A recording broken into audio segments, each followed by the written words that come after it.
Pas 2 viteve pandemi, rivendosja e besimit dhe nxitja e bashkëpunimit mes vendeve do të jetë vendimtare për adresimin e sfidave me të cilët përballet ekonomia globale sot. Edicioni 17 i raportit të rrezikjeve globale, dokumenti i World Economic Forum, identifikon disa prej këtyre sfidave me të cilat u përballem përgjatë vitit 2021, si dhe na sjell një parashikim rreth asaj që pritet të ndodhë përgjatë 2022-shit dhe mëtej. Ne do diskutojmë më gjerësisht për ekonominë, rrezikjet e ekonomisë globale, por edhe rrezikjet e ekonomisë në Shqipëri. Jemi në studio me zotin Athanasios Paloudis, ekonomist dhe konsulent gjithashtu. Mirë se erdhët, kënaqësi t'ju kemi në studio. Gjeta, faleminderit për ftesën. Atëherë, which are the main concerns about these risks about the global economy? Cilat janë rrezikjet kryesore që shqetësojnë ekonominë botërore? Look, first of all, everything comes out within. We have the World Economic Forum.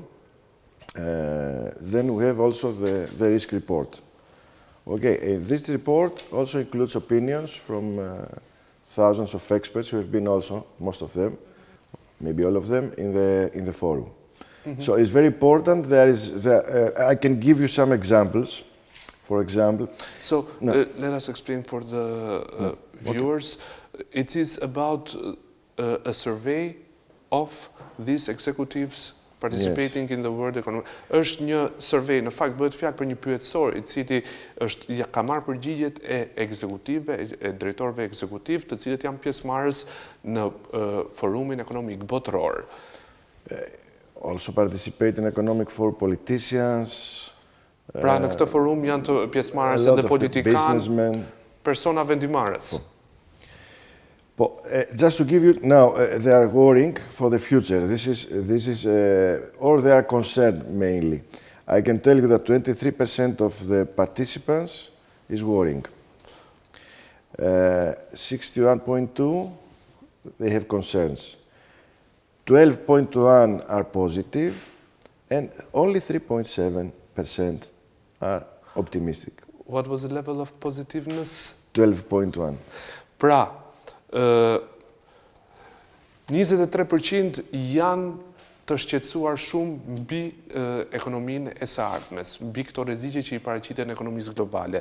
61%, 61.2% të personave të pyetur janë të shqetësuar, ndërsa 12% janë pozitiv për atë që do të ndodhë. Overall, the report tackles several things, but overall is the knowledge of COVID, post-COVID. In fact, it's not post-COVID yet. Is the future outlook. The horizon that we have in front of us, which is somehow gray, as if you go through the report, it's a long report, but summarizing this, it's about the future. It's about the future pra një raport që ka të bëjë për të ardhmen. And the climate, which is one of the most important things. Pra, rrezikjet e së ardhmes, por edhe rrezikjet që na vijnë nga klima. Klima, mjedisi, po. Now, at the end of the report, if you go through at the end, there is specific risks. They've identified the risks for all the countries, but then they prioritize for each and every country.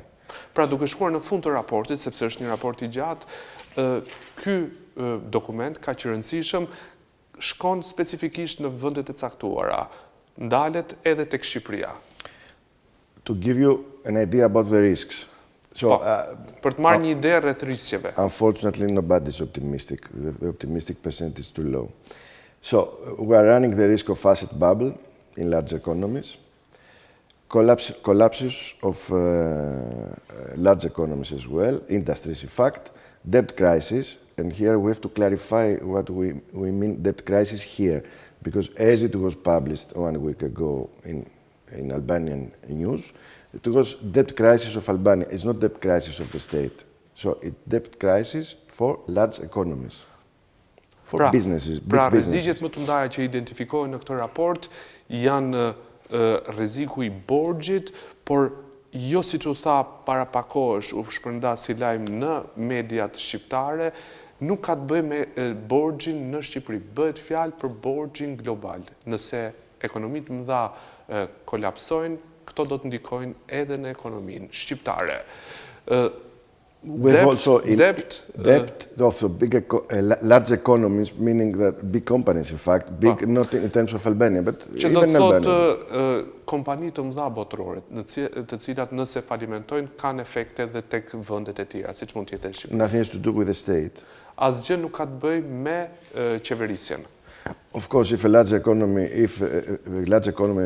big business collapses, then of course there will be side effects for the state, for employment, and other things. But this is not for the state. And around, to tell you an average about the debt in the public debt to GDP, I mean, as a percentage, overall for countries, but overall, as an average, according to the risk report, has reached the 97%. 97.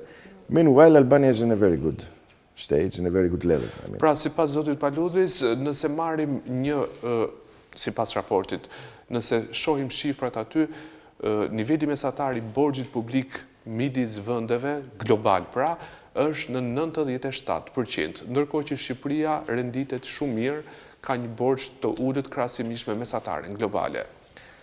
So the main risk, if we want to summarize, the main risks for all the countries, for the world, in fact, are environment, as we said, diseases. Now we have COVID, tomorrow we're going to have another one. Pra, rrezikët më të mëdha sipas këtij raporti janë sëmundjet, sot mund të kemi Covidin, nesër mund të kemi një tjetër pandemi, shpresojmë që jo, shpresojmë që ta tejkalojmë, ndërkohë rrezik tjetër shumë i madh është edhe klima, siç e përmendëm më lart, si dhe It's geopolitical. Janë edhe rreziqet gjeopolitike dhe ato janë një rrezik i madh për ekonominë. Social, and this is important. Rreziqet shoqërore, and technological as well. Por edhe rreziqet teknologjike. Çfarë kuptojmë me teknologjike? Cyber security mainly. I can give you an example in cyber security. During the pandemic, most of the people tended to work remote or hybrid. Kur përmendim teknologjinë, kemi parasysh kryesisht cyber security, sigurinë kibernetike, dhe zoti Paloudis do të përmendi një shembull nga periudha e pandemisë, puna online. Online, remote or hybrid. Hybrid meaning sometimes remote, sometimes or from the office. It's a combination. So, to give you an example, if I remember approximately the percentages. So, in malware, we had an increase of 382%. In ransomware, which they put viruses, whatever they are doing, asking for money then, it was above 100% increase. So we see as much as more as we increase the online work, and they are following, and they are following also the crime. The crime is growing faster than the security. Pra, pandemia, puna online, puna e kombinuar online dhe në punë ka sjellur dhe rritjen e krimeve kibernetike, duhet thënë, ka një rritje përgjatë kësaj periudhe, një rritje shumë e lartë. What was the number of the increased cases of ransom or malware? Ransom was 400 plus, 430. I don't remember exactly the number, but it was higher than malware. Pra, është një shifër shumë e lartë se... Exactly. But what happened in Albania now with this leak of salaries is not is not cyber crime. So someone gave it published. Been stolen. Been stolen, published. Por rasti, për shembull, rasti i rrjedhjes së të dhënave në rastin shqiptar nuk përfshihet tek krimi kibernetik, është një rast, po themi rast marrje ose vjedhje i këtyre të dhënave. So, if we want to go to the risk, these 5 risks have been prioritized. So you don't see this case, the Albanian case of this leak within these risks? If I have the password, you have the access, I can do it. You can do it, whoever. But when we are saying technological and cyber security risk is something else. They are coming, they enter the systems, they destroy, they don't destroy. Okay, information is other thing, the cyber security and cyber crime. Pra, ky nuk është një rast I cili përfshihet në këto në cyber security, ka një specifik tjetër. Of course, Albania has to improve. Albania is in... Pa diskutim që Shqipëria ka nevojë të përmirësohet në këtë aspekt. And fast. Dhe shpejt. We had a deal with an American company. This is good. Americans usually are very well. Not only Americans, but they are Pra, one step Shqipëria front. gjithashtu firmosi një marrëveshje me një kompani amerikane për rritjen e sigurisë kibernetike, sidomos për serverat shtetëror. Yes. As much as you go online and you give access, as Sa më shumë shkon online dhe sa më shumë jep akses personave, rritet rreziku I humbjes së dënave. Now, the 5 risks are for, it's in every country, as I said, but the risk, the number is different. I mean, the first, the second, the third risk, which is most important, indexes, but the importance. Okay. So, pra, paka shumë të gjitha të 5 rrisqe që përmenden në raport janë për çdo shtet, por treguesit variojnë nga njëri në tjetri. The number 1 risk that faces Albania is the fracture of interstate relations. Pra, rreziku kryesor me cilin përballet Shqipëria në këtë rast është frakturizimi I marrëdhënieve ndërshtetërore. What does that mean? Çfarë do të thotë kjo? I mean, relationships between the neighborhood countries, and for me it's normal considering the Western Balkans. Still are problems, not solved yet. Of course there is... So it has to do with the region? Yes. Pra, ky rrezik I parë ka të bëjë me marrëdhëniet midis vendeve në rajon. So we have Serbia, we have Kosovo. Okay. Ka probleme në Shqipëri, por nuk... But we are discussing for the next 3 years. We are discussing after some months. So this is a problem because it's not stabilized yet the region. Okay. Yet. Pra, ky është problem sepse rajoni është ende jo stabil, nuk ka arritur atë nivelin e stabilitetit. That level of stability where... Exactly, and then we have also to start the negotiation with the EU, will be positive. But Kosovo has not been recognized for all countries. Still they have problem with the borders with Serbia. So yes. There is an instability here. But this affects Albania as well? This is the first risk of Albania. Doesn't mean Albania is wrong. Means that can affect Albania if something else changes. Okay. Pra, këto rreziqe do të nënkuptojnë që Shqipëria mund të afektohet nëse do të ketë ndryshime ose do të ketë problematika në rajon.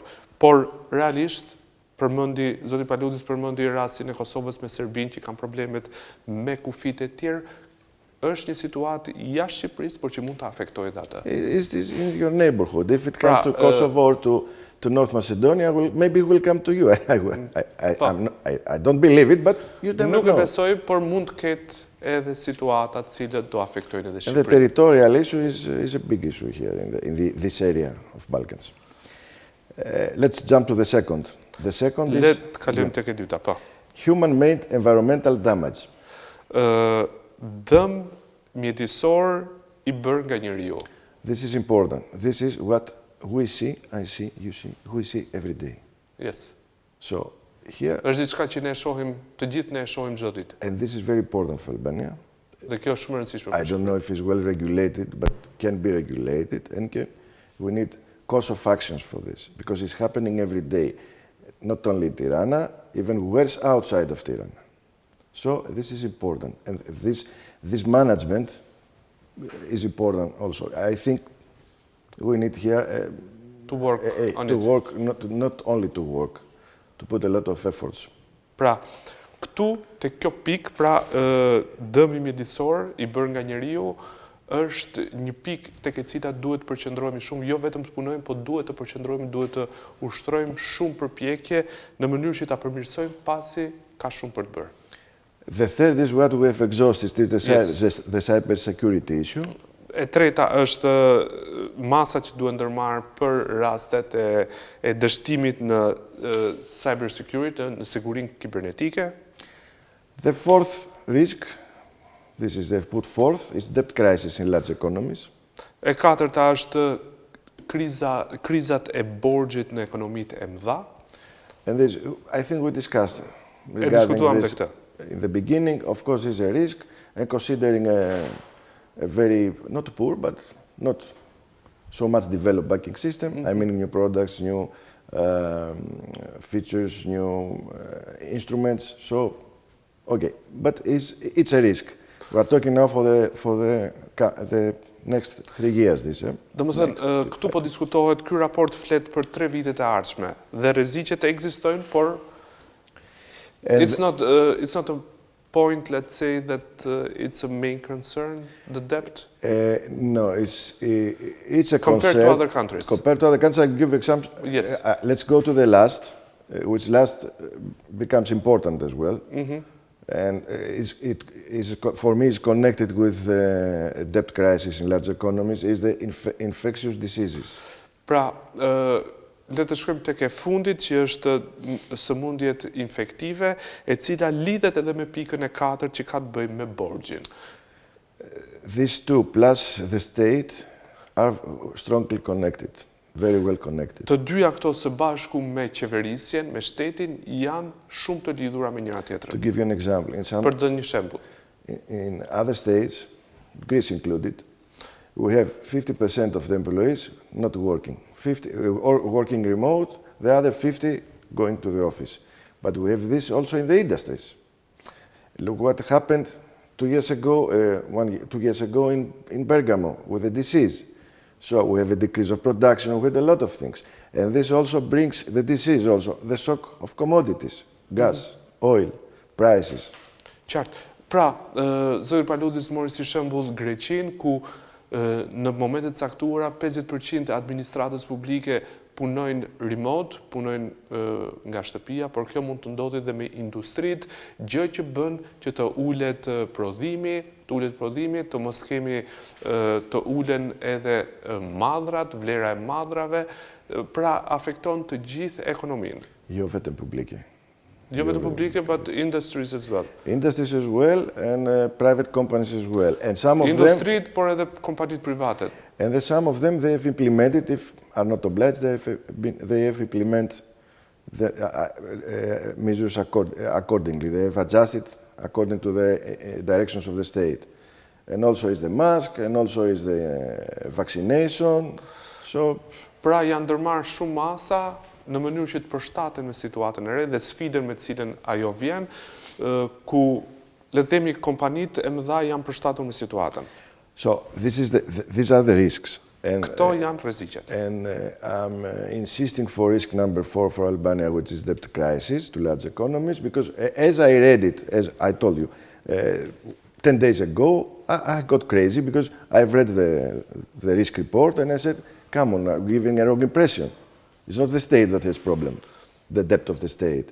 So and the growth is more important, and the results for the growth of the economies and of the Albanian economy is more important because we have a higher growth rate after COVID, I mean after the first year of COVID, and now we're going to have going to have another growth, but not so high as was last year. I don't know exactly the numbers, we don't have the statistics yet, and the coming years will not be so high. So we may face growth rates around 1%, even lower, even 1.5. So we had the growth. We had a growth because we have a downtrend, not a decrease, a drastic decrease due to COVID, due to earthquake. So don't expect in the coming years. And pra, me fal. Pra, nuk duhet të fokusohemi shumë tek borxhi, duhet shohim më shumë rritjen e ekonomisë, është shumë e rëndësishme rritja, pa diskutim që viti i kaluar pati një shifra shumë të mira, por parashikimi vjen duke ulur në vitet në vazhdim. Mund të përballemi dhe me rritje 1% të ekonomisë në vitet në vazhdim. And it's not only for Albania. Dhe kjo nuk është, kjo zbritje, kjo rënje e rritjes ekonomike nuk do të jetë vetëm për Shqipërinë, do të jetë edhe për vende të tjera. I'll give you some examples regarding the debt risk, the debt crisis in large economies from other countries, indicative now, and then I will tell you my opinion about the report. So, Belgium. Pra do disa shembuj të vendeve tjera. Belgjika. Number 2 risk is debt crisis. Numri 2, pra the number is determines the importance the importance, yes. Okay, pra në rastin e Belgjikës, numri 2, risku numër 2 i rëndësishëm është borxhi. Kanadaja, numri 1 është borxhi. Greqia, numero 3. Greqia, numri 3. Gjermani, 4. Gjermania numri Numri 4, pra njëjtë me Shqipërinë. Itali 1. Italia numrin 1, pra kryesore është borxhi. United States 4. Shtetet Bashkuara të Amerikës numër 4. United Kingdom 2.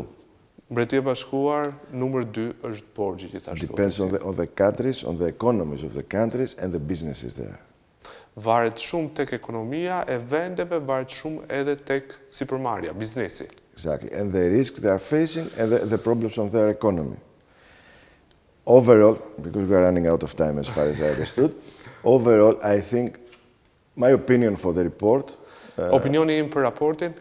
I think is very pessimistic report. Është një raport shumë pesimist. And through such reports and forums also is coming an influence.